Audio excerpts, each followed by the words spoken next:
Ye mwana wa soose oba wa kusatu.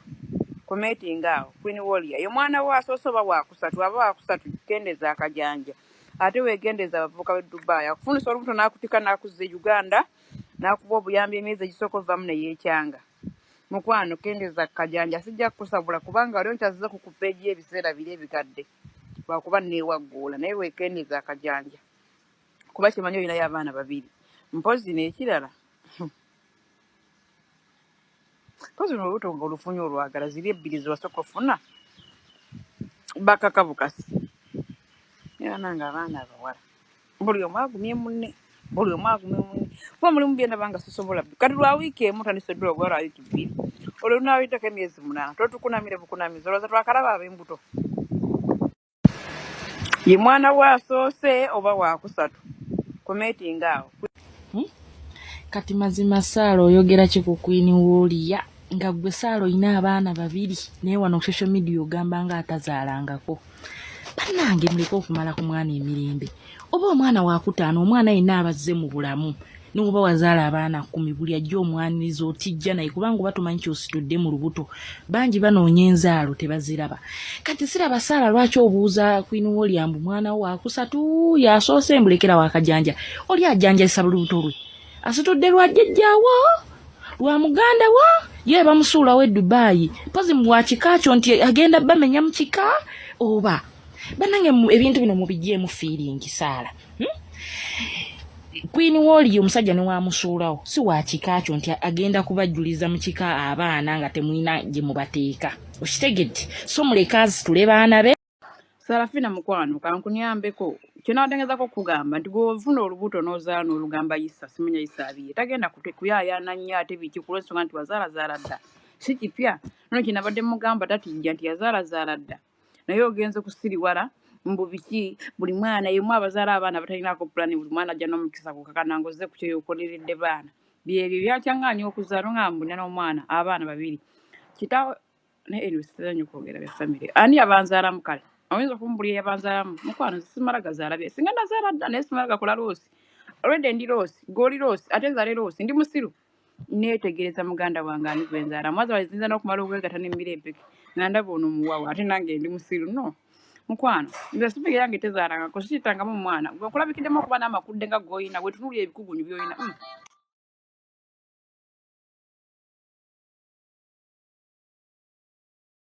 akajaketi nina kamu nga nakagula pa muna tolina kwekaza nanti nze nakubulooki nga nkulabidde ku peegi yono kandiwetinga mwono tolina kyewekaza wano mwakola bijjampa kyusaako ku bijjampa biri mu kala za bbulu eza redi eza yero kyusaako bafaaniza babakoya akajaketi kaveeko muna tewekaza wasigala sabiriza emirimu gyakulema ozungatananga mpiki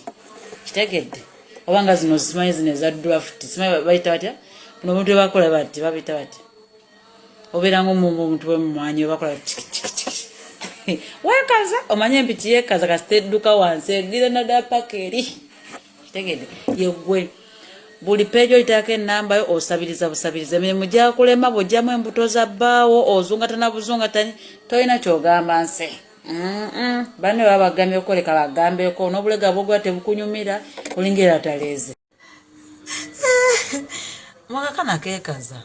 kaswala dda oba bakakweka nawa kekajjamu embuto kazunga buzunzi bakajaketi tinyakamu enyama yakwerekesema tirakumabaira mane asabiriza busabiriza afuuka masiikini kitegedde ebisaani byalina gye yava bazaala banyirira David International enanyirira yakalambira bukalambiza aggwawo yeekaza n'obulega bwagula yekazi kutonna mulaba taddamu ekirego bakijjeewa akajaketi tinakamu oba amabere gali mule gayiika gatonya anti baluga yajjamu embuto kiwuliti yeekaza muna wasiraanira eyo okuva walekawo emirimu ng'ofa busolo genda bakulye ate gyeva gye buddako toyagala musajja mumpi nga nawe oli mumpi no oba mumpifu okulaba ng'oyambala akakondo omusengeko konna keekalagiza mu kamera akajaketi nyakamu nyamba nkote mutako mubaira mane nsanze malaya wa Lwasa atudde mukana akayimba kangume nkwesonyiwe nze nabagambyewo nga bagabaga bw'ekiyaaye ebintu tutebyabwerere tosobola kufumba nawe agamaaso go wena otunula bwenzi kiwulidde oli mu buyimba otuula bikulumya kusirika siisa tejjusa bijja kukalira ku mimwana eno wait wano watugamba imbu kayibali abyatufumye eno nyumba nazze mmazeeko ani yakufulumiza mukulu mukyala tuuza eri obubaaba bwabo nga bwe bwakuyungirako otereere okitegere sirika omusala tiyagobe gwe wazunze lwakuba oyagala misolo minene sikiddamu wantu bagamba dda lwasa talina kasolo nowakana okitegedde otwasamiraza nyamenje gwannayanga nyanyangakumama nonsense muli babbi ne famire yo kwa muzadde wo baba gyali nga awulira ebyo omugambire agambye odde basiru bitooke batuma biruka mukyala Isa mbadde nkusaba jjo mbutongole twetwala enzi nayo kakundetera buno bu amacho bujje ne ku page yaabwe n'ojja n'omuteeka ku page yonso olubula buno bu amacho sibudda mulika nga buli kinana mu batano naye kati goli muganda munanga tomanyi oluganda omanyi okwogera oluganda manyi nekyerutegeeza naye kati onamanyi okwogera oluganda tamanyi kyerutegeeza kyovula nga avaayo n'amaokukola ebigambo ebinene webiti olinga kino kuba tamanyi luganda kirutegeeza naye asobola obyogera naye kati nganze omuntu eyabuulirirwa yava mu famire ezitegeeka sobola kuvaayo nentula mu kamera nempemula ageze nayokwogezako sine mukyala Isa yeewa ekitiibwa nyabo wali wewadde ekitiibwa ng'owemula zole ntuddeko nga mpemula naye gwosiba owemula kale oli mukyala Isa nange ndi mukyala Kyaga olina abaana nange nina abaana abasiru kati gwe nyabo genda otereze figayo wetereze nga gwe ng'omuntu nenze sobola kumalirako obudde era nene video yesembe ate lwa Sarafina lebadde sikoera mu video obwongo bwa munguba nnyo nabugasegase nga oli wano Sara oyogedde ku Safina n'ogamba yayabika ayina amakudde naye kankubuulire Safina mukazi wavunaanyizibwa akusinga amagezi mirundi 7 ku lw'ensonga si kyangu okuvaayo okulaga omusajja wo wano ku social media nti omwagala ate yoye gw'olina yekka Sara tukumanyi nnyo olina abawala 2 n'omulenzi omu omulenzi wa myaka 8 omuwala omu wa myaka 6 omuwala akalenzi akalala ka myaka emeka 5 Sara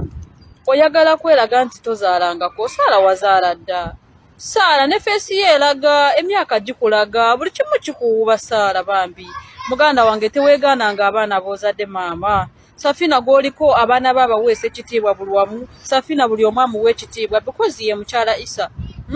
kati gwoli wano ku app TikTok okola gwa kwetega mukazi wattu tolina kyogamba ensi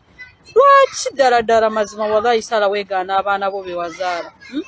Sara kankubuulire zino ensonga y'okwegaana abaana bo tujja baleeta mu kamera wallahi Sara tujja baleeta mu kamera abaana bo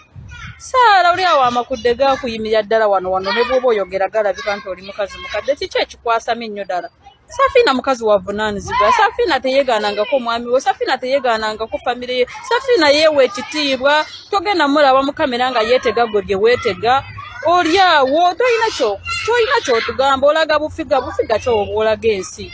yona oli awo tunulanga ng'omuti gwa ssimu zino ezedde ezasookawo Sara tokyalina kyogamba ensi weegendereze weeberere mukankubuulire toddamu kwegaana abaana be wakeera ku makya n'ozaala kino ekikugamba toddamu nakwasamira Safina muleke Safina level ndala ku ggwe alina level ndala ku ggwe ate alina ekifaananyi kyalaga eggwanga okusinga ggwe gwe wajjamu gwakwasama just gesi ya buloolo weegaana otya abaana be wazaala mbaggwe muntagingireko n'omukyala nyabo Fazira simunya nawumezaka ku wayitaani omulala awo kali bucaafu damage mbadde nsaba vayo mbuulire nakeera yaani nakeera yabadde ku live ya Kyagaga byayogedde bitegeeza kyo manyi simanyi bulungi Lusoga kubanga nakeera Musoga te nawe oli Musoga mwabadde mwogera mu Lusoga nga sibitegeera jangu oveyo nnyonnyola ekituufu ogambe ne banna Abasoga nti ku nkomerero nakuwangudde omanye ebigambo byange nina bitono babadde bavaayo ne bankolera vidiyo ne banvuma ne bagamba omusajja gw'omwesibako gwe kaali mulaavu naye simanyi omusajja gw'owesibako ali Musoga gye yeetaayiza kati mukwano aliriddawo essaawa zino nakati ali nange nze nabagamba mba nsazeewo nga Abasoga banno banvumye naye baba babaswazizza Abasoga mweswaza buli ssaawa buli ddakiika kayite kabulamu kabalondoola kati bave neera banvume nti nze neesiba ku musajja kuwenza obukujjudde bwe bawuzuumye eno n'eno n'eno abawala b'e Saudi big up mu studio muddamu nga